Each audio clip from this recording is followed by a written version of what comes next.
Hello, Mathujaman. You're watching Morning Pulse on Onbill TV. Prime Minister Narendra Modi said that despite global challenges, India continues rapid development, highlighting multiple mega projects in western Uttar Pradesh, including the Noida International Airport, semiconductor plant and expansion of the Namo Bharat and Murud Metro. He termed these projects as a result of the double-engine government boosting self-reliance in technology and strengthening modern connectivity across North India. He added that Diwar Airport will transform regional connectivity with flights expected every 2 minutes and said Noida is now emerging as a key growth engine for the state. संकट के इस समय में भी भारत ने अपने तेज विकास को निरंतर जारी रखा है। मैं सिर्फ पश्चिमी उत्तर प्रदेश की ही बात करूं तो पिछले कुछ सप्ताह में ही ये चौथा बड़ा प्रोजेक्ट है जिसका शिलान्यास या लोकार्पण हुआ है। इन कुछ ही सप्ताह में इस दौरान नोएडा में बहुत बड़ी सेमी कंडक्टर फैक्ट्री का शिलान्यास हुआ। इसी कालखंड में देश की पहली दिल्ली मेरठ नमो भारत ट्रेन ने गति पकड़ी। इसी कालखंड में मेरठ मेट्रो का विस्तार किया गया और इतने कम समय में आज नोएडा इंटरनेशनल एयरपोर्ट का आप सबके हाथों से उद्घाटन भी हो गया। साथियों, ये सारे प्रोजेक्ट्स यूपी के विकास के लिए डबल इंजन सरकार के प्रयासों का शानदार उदाहरण है। सेमीकंडक्टर फैक्ट्री भारत को टेक्नोलॉजी में आत्मनिर्भर बना रही है। मेरठ मेट्रो और नमो भारत रेल तेज और स्मार्ट कनेक्टिविटी दे रही है और ये हमारा जेवर एयरपोर्ट पूरे उत्तर भारत को दुनिया से जोड़ रहा है। और आपने अभी वीडियो में देखा, ये ऐसा एयरपोर्ट बन रहा है, हर 2 मिनट में एक जहाज उड़ेगा, हर 2 मिनट में एक जहाज उड़ेगा। पहले सपा वालों ने नोएडा को अपनी लूट का एटीएम बना लिया था, लेकिन आज भाजपा सरकार में वही नोएडा यूपी के विकास का सशक्त इंजन बन रहा है। साथियों, Awanish Kumar, a Awasti advisor to UP CM Yogi Adityanath, says the inauguration of Asia's largest airport in Noida marks a historic milestone once thought unimaginable. He credits PM Narendra Modi and CM Yogi for turning mega projects vision since 2017 into reality. He adds that the Ganga Expressway set to open next month will be another major boost towards Uttar Pradesh 1 trillion economy target. Industry department से जुड़ा रहा हूं और एक जमाने में CO Noida भी था। कभी सोचा नहीं जा सकता था कि नोएडा में भी एयरपोर्ट इतना बड़ा बनेगा। आज बहुत खुशी का दिन है कि आदरणीय प्रधानमंत्री जी के मार्गदर्शन में, योगी जी के पूरे इनिशिएटिव से 2017 के बाद इन सब बड़े प्रोजेक्ट्स का शिलान्यास भी हुआ, उद्घाटन भी हुआ। सबसे बड़ा एयरपोर्ट आज उद्घाटन हो रहा है प्रधानमंत्री जी द्वारा और ये एक्सपेक्टेड है कि अगले महीने सबसे बड़ा पब्लिक प्राइवेट पार्टनरशिप का गंगा एक्सप्रेसवे का भी प्रोजेक्ट जो है चालू होगा। खुशी की बात है, हमारी जो $1 ट्रिलियन इकोनॉमी का लक्ष्य रखा है मुख्यमंत्री जी में, उसके लिए ये बहुत बड़ा माइलस्टोन होगा। यहाँ इससे पैसेंजर ट्रैफिक, इससे जो है गुड्स का जो पूरा माल का पूरा जो मूवमेंट है, इससे जो है एमआरओ का, इससे जो है इंडस्ट्री में इलेक्ट्रॉनिक्स, सेमीकंडक्टर्स, फार्मा और साथ ही साथ जापान सिटी और बाकी सब चीज़ें भी आगे बढ़ेंगी। अभी मुख्यमंत्री जी सिंगापुर और जापान गए थे तो वहाँ भी इस जेवर एयरपोर्ट को लेकर बहुत उत्साह है और पूरे ईस्टर्न एशिया में, पूरे साउथ एशिया में इसका जो है बहुत बड़ा नाम होने जा रहा है, बहुत बड़ी चीज़ होने जा रही है। आपने एमआरओ का जिक्र किया, जेवर एयरपोर्ट नेशनल कैपिटल के नजदीक है। जेवर एयरपोर्ट की खासियत क्या है? जेवर एयरपोर्ट की खासियत यह है कि इसके 6 रनवेज होंगे और जेवर एयरपोर्ट पूरे इस एशिया रीजन का सबसे बड़ा एयरपोर्ट होगा। और जेवर एयरपोर्ट ऐसा होगा कि इसमें जो है आसपास जो पूरा इंडस्ट्रियल हिंटरलैंड है, यहाँ से लेकर मथुरा आगरा तक, हाथरस अलीगढ़ तक, मेरठ बुलंदशहर, इन सब एरियाज तक, इन सब पूरे एरियाज को ये सर्विस करेगा और ये केवल पैसेंजर के लिए नहीं, इंडस्ट्री के लिए बहुत बड़ा Goa Chief Minister Pramod Sawan announced the launch of 3 major health campaigns at the Sangyom Community Center. He said over 40,000 women above 40 have already been screened for diabetes, hypertension, anemia and cancer under a statewide pre-screening drive. He also highlighted the rollout of the HPV vaccination campaign launched by PM Narendra Modi, along with a renewed push for a TB-free Goa under the National TB Elimination Mission. Sakdi community health centre की तरफ से हमने आज 3 campaign चलाई हैं। 1 which is an check by doctor, which is checking of the 40 year above women. इनका checking करने के लिए आज से 8th ऑफ मार्च से स्टार्ट है। कंटिन्यूसली गोवा में approximately all the community health centre, primary health centre, district hospital, यहाँ पे एक कैंपेन चल रही है। More than 40,000 of the womens उन्होंने खुद का चेकअप करके ले लिया है। It is a pre-screening checkup for the diabetes, hypertension, cancer, anemia. इसके लिए pre-screening checkup था। तो इसके लिए मैं पूरे सभी doctors, even though in the private sectors में भी उन्होंने सहकार्य किया with the concessional rate. Second, honourable prime minister Narendra Modi ji recently launch the HPV vaccine campaign. उसके आज हमने कम्युनिटी हेल्थ सेंटर साकली में इस HPV vaccine launch which is an for the 14 to 15 year age old girl, इनके लिए वैक्सीन दिया जा रहा है for the precautions, for the preventions of the cervical cancers. And third one is an TB मुक्त Bharat, TB मुक्त गोवा।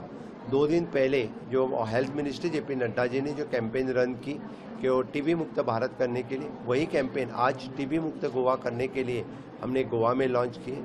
इसी तरह जो घर घर जाके यानी सस्पेक्टेड पेशेंट्स का एक्सरे लेना, स्पूटम कलेक्शन करके हम TB मुक्त गोवा करके TB मुक्त भारत इस कैंपेन में जुड़े हैं। मैं honourable prime minister Narendra Modi ji और हमारे health minister JP Nadda ji, इनका भी बहुत बहुत अभिनंदन करता हूं। और जितने सारे डॉक्टर्स इस कैंपेन में जुड़े हैं, इनका भी मैं बहुत बहुत धन्यवाद देता हूं। TB मुक्त भारत के साथ साथ TB मुक्त गोवा इस कैंपेन सक्सेसफुल रीत्या हम मनाएंगे। Thank you.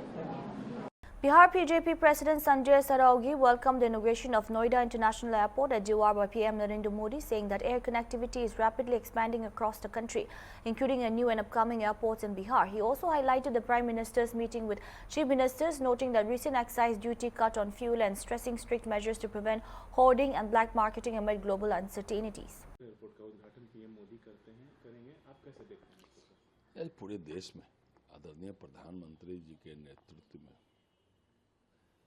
ग्रीनफील्ड एयरपोर्ट बन रहे, नए एयरपोर्ट बन रहे, नए एयर कनेक्टिविटी जोड़ी जा रही है।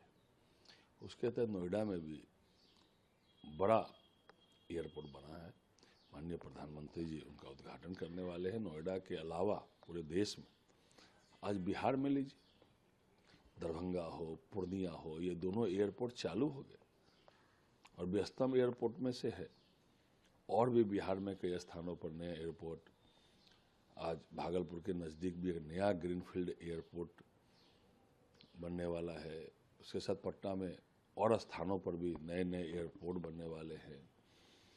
तो आज माननीय प्रधानमंत्री जी के नेतृत्व में पूरे देश में एयर कनेक्टिविटी बढ़ रही है, जिसके कारण लोगों को आने जाने में बहुत आसानी हो रही है, सुविधाएं मिल रही है। तो नोएडा के एयरपोर्ट का माननीय प्रधानमंत्री जी आज बड़ा एयरपोर्ट है, आधुनिकतम एयरपोर्ट है का उद्घाटन कर रहे हैं। वहाँ के लोगों को बहुत बहुत बधाई। जिस तरीके से गैस को लेकर के, पेट्रोल डीजल को लेकर के, कि किसी तरीके की परेशानी ना हो सप्लाई को लेकर, चेन एक बना रहे, ट्रेड सिक्योरिटी रहे, आप कैसे देखते हैं? 1.5 घंटे से ऊपर माननीय प्रधानमंत्री जी ने पूरे देश के राज्यों के माननीय मुख्यमंत्री से बात की। कितनी चिंता है उनको 140 करोड़ अपने देशवासियों के लिए। पहले राज्यसभा लोकसभा में बयान दिया, ऑल पार्टी मीटिंग की, उसके बाद कल 1.5 घंटे से ऊपर वो माननीय मुख्यमंत्रियों से बैठक की। उन्होंने एक बड़ा निर्णय लिया, 10 रुपया पेट्रोल और डीजल में स्पेशल एडिशनल एक्साइज ड्यूटी उन्होंने घटा दी। और माननीय मुख्यमंत्री, उनकी चिंता थी कि राज्यों में लोगों को गैस की किल्लत नहीं हो, पेट्रोलियम पदार्थों की दिक्कत नहीं हो, खाद की दिक्कत नहीं हो। पूरा विश्व में हाहाकार मचा हुआ है। 30 से 40% पेट्रोलियम पदार्थों के गैस के दाम बढ़े हैं, लेकिन उस रूप में आज हिंदुस्तान में माननीय प्रधानमंत्री जी की प्रतिबद्धता के कारण, तो माननीय मुख्यमंत्री जी से कि भाई किसी हालत में भी जमाखोरी नहीं हो, कालाबाजारी नहीं हो, इसी के लिए माननीय मुख्यमंत्री जी, प्रधानमंत्री जी ने माननीय मुख्यमंत्रियों से बात की। अच्छा, जिस तरीके से सर अफवाह जो Indian astronaut IAF Group Captain Subhanshu Shukla said seeds carried during the Axiom 4 mission have been brought back, planted and will now be studied, highlighting a strong link with the state. He added that India is actively progressing on future space goals, including Gaganyaan, plans for a space station and a moon landing, expressing confidence that an Indian astronaut will soon be sent to space. Today, I think you have 2 programs, one with the interaction with the students and with the government. So, how happy you are in Kerala? Very happy to be here. I have been here before as well. And yes, like you said, we have 2 events today. One being students of government school and other at local level, and which is also an interaction with the kids.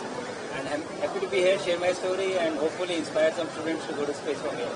If I am wrong, you can please forgive me. I think you take the seeds from Kerala to the space, right? Yes, you are not wrong. You are absolutely right. There was an experiment which was carried from the seeds which have been brought back by the state, and they have been planted as well.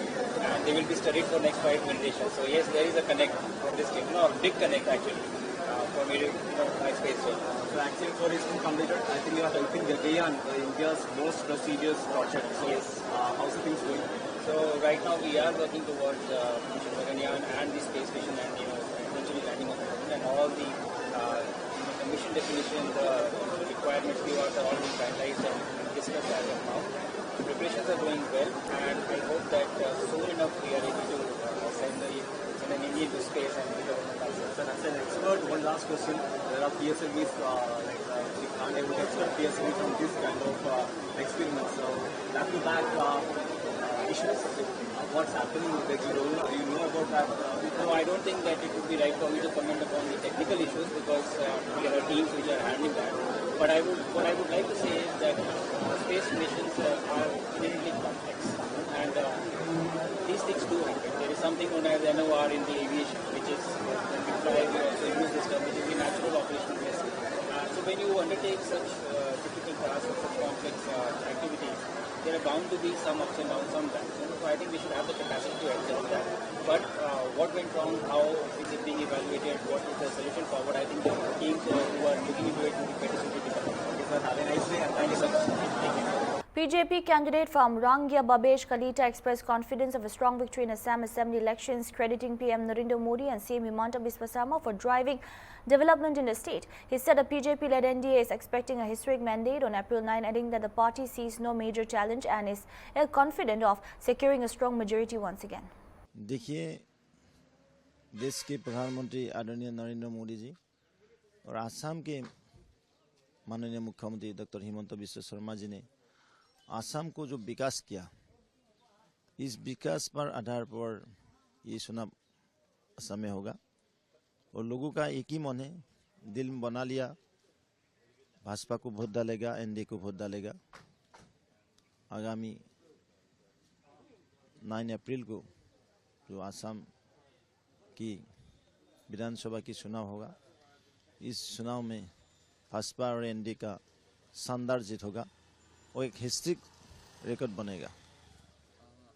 इस constituency में इस बार आपके खिलाफ एक ही हाँ candidate है। हाँ हाँ वो नाम की है, कोई काम का नहीं है, नाम का है। देखिए कुछ चैलेंज नहीं है हमारे पास, साथ कोई चुनौती नहीं है। 16 में हमको इस क्षेत्र का जनता ने जो आशीर्वाद किया, फिर 2001 पे भी हमको आशीर्वाद किया। और मेरा पूरा का पूरा उम्मीद है 9 तारीख को जो चुनाव होगा, उस चुनाव में रंगिया क्षेत्र के लोगों ने मेरा पर भरोसा रख के फिर भारी मत से मुझको जिताएगा। इस बार की चुनाव में आप किस देखिए मेरा मुद्दा एक ही है, विकास। हर जाति जनगोष्ठी, हर संप्रदाय ने मुझे वोट डालेगा और हमारा सरकार को, माननीय मुख्यमंत्री जी को आशीर्वाद देगा। हर चुनाव रैली में ये देखा जा रहा है, स्पेशली बीजेपी के चुनाव रैली में। देखिए आज जो सुनिए, देखिए आज जो चुनाव हुआ, इस चुनाव के लिए एक लहर बोला, ये लहर in favour of Bhajpa, in favour of NDA. और अब जो बोला, जो औरत को इज्जत मिला इस दुनिया में, इस देश में इज्जत मिला, तो माता बहन को मिला, हमारा भाई बहन को मिला, इसलिए मिला। मोदी जी ने जो कदम उठाया और हमारा असम सरकार के तेजस्वी मुख्यमंत्री आदरणीय हेमंत जी ने जो कदम लिया, इस कदम के आधार पर लोगों का मन में बहुत अच्छा एक ये रिश्ता बन गया गवर्नमेंट के साथ। और जहाँ पे मुख्यमंत्री जाएगा, सब लोग निकाला के मामा मामा बोलते हैं, ये एक बुरी बात है। अभी मामा त्राम का चलेगा असम में, बाकी कुछ नहीं चलेगा। मतलब मामा म्यूजिक ही, हाँ मामा म्यूजिक ही चलेगा। आप तो देखा है म्यूजिक चल रहा है, कितना तेजी लहर वाला है बीजेपी के लिए और एनडीए के लिए। क्या आपको लगता है कि इस चुनाव में महिला और युवा शक्ति एक डिसिसिव फोर्स बन सकता है? हाँ, ये तो 100% करेंगे। आप जो बोला, एक देश का मेन जो शक्तियाँ है वो है युवा और माता बहनों। और माता बहन को जो इज्जत मिला, इस देश में कोई इज्जत दिया तो भाजपा ने दिया, मोदी जी ने दिया, हेमंत बिस्वा शर्मा जी ने दिया। तो आपको पूरा विश्वास है कि इस बार के चुनाव में बीजेपी लेड एनडीए भारी बहुमत से हिस्ट्री होगा। पिछले जो 16 में हम लोग को जितना सीट मिला, 2021 पे जितना मिला, और आप देखिए 2026 में एक हिस्ट्री रिकॉर्ड बनेगा और देश को एक मैसेज जाएगा आसाम का कितना विकास हुआ। कोई नंबर देना चाहेंगे? हाँ, 100 के आसपास। 100 के आसपास, मतलब 100 से ज्यादा भी हो सकता है, 1-2 सीट कम भी हो सकता है। TMC candidate from Karakpur, Sardar Pradeep Sarkar, said that the West Bengal Assembly elections are focused on local development, crediting CM Mamata Banerjee for key welfare schemes and infrastructure growth in the region. He highlighted initiatives like Lakshmi Bandar and Saboj Sati, along with improved healthcare and roads, dismissing BJP's claims and asserting that the outcome of the seat will reflect Mamata Banerjee's leadership. Yes, ये तो absolutely बार बार हम लोगों को बोका बना के चल जा रहा। 16 साल में दिलीप घोष एमएलए बना। देखिए, डेमोक्रेसी में विश्वास करता हूँ। कोई इंसान वोट का पहले मैं टीएमसी का हूँ, वोट खाता हूँ, मैं अगर विधायक हूँ या चेयरमैन हूँ, मैं सब पार्टी का हूँ, यही मेरा सोच है। तो आज जब दिलीप बाबू जीता था, तब वो रेल मंत्री को ला के बोला था खड़गपुर का भूगोल बदल देगा। क्या बदलेगा? खड़गपुर का मार्केट जाइए, गोल बाजार अभी भी करेंट नहीं है। जाइए, छत एडवेस्टर का है, छत में पानी चूता है, छत ढलाई नहीं करने देता। मैंने आपका सब्जी मार्केट चल जाइए, वहाँ पे आप जा नहीं सकोगे अगर बरसात होगा। बस्ती में जाइए, पानी शौचालय कुछ नहीं है, बस्ती का रोड नहीं है। हम लोग अगर करने जाते हैं पौरसभा काउंसिलर, वहाँ पे भी रेल आके बाधा देता। तो इसके लिए क्या बीजेपी के एमएलए हम लोग चुना? अच्छा दादा, मुद्दे क्या होंगे इस बार चुनाव में? देखिए, एक ही मुद्दा है, डेवलपमेंट। हम लोग, ये तो देश का चुनाव नहीं है, ये हमारा डेवलपमेंट का चुनाव है। हमारा ममता दीदी लक्की भंडार दिया, हमारा ममता दीदी जुबो साथी दिया, हमारा ममता दीदी कन्याश्री दिया, हमारा ममता दीदी रूपोशी दिया, सबुज साथी दिया, साइकिल दिया, स्कूल में स्टाइपेंड दिया है, स्कॉलरशिप दिया है। क्या नहीं दिया? जन्म से मृत्यु तक ममता दीदी हर घर घर में अपना परिसेवा देता। वो तो दीदी का है। प्लस प्रदीप सरकार, मैं जब व्यक्तिगत रूप से चेयरमैन और 1.5 साल के लिए एमएलए था, खड़गपुर में ममता दीदी का आशीर्वाद में 40 साल में जो काम नहीं हुआ आज मैं किया। खड़गपुर ऑडिटोरियम नहीं था, लाया। खड़गपुर आईसीयू हॉस्पिटल नहीं था, लाया। खड़गपुर में डायलिसिस चालू हुआ। खड़गपुर में स्टेडियम आया। खड़गपुर का ओटी रोड हुआ। खड़गपुर में इलेक्ट्रिक चूल्हे हुआ। 15 टो पार्क हुआ। खड़गपुर में जितना मॉर्निंग घाट्स है अच्छा से बना है। किचन लोगों का जो क्रिएटरी ग्राउंड है वो अच्छा बना है। तो आज खड़गपुर में आदमी प्रदीप सरकार को काम काज भी जानता है। खास जंगल मौजा समझता, बहुत दिन का था, 70 साल का था, उसको मैं ममता दीदी को देकर सॉल्व कराया। तो आदमी काम, खड़गपुर में प्रदीप सरकार का एक ही परिचय है, काम के लिए। इसलिए हम लोग का स्लोगन भी है, हम लोग राम का भी भक्त है, काम का भी भक्त है, काम जहाँ छुपा वहाँ। तो इसलिए यही हमारा स्लोगन है। आप जीतते हैं तो 100 दिनों के अंदर क्या काम करेंगे? फर्स्ट, खड़गपुर में जो पॉल्यूशन का इशू है उसको कंट्रोल करने का कोशिश करूंगा, बिग इशू खड़गपुर में। सेकंड इशू है जो असमाप्त काज है, जो स्टेडियम है उसका और बढ़ाना।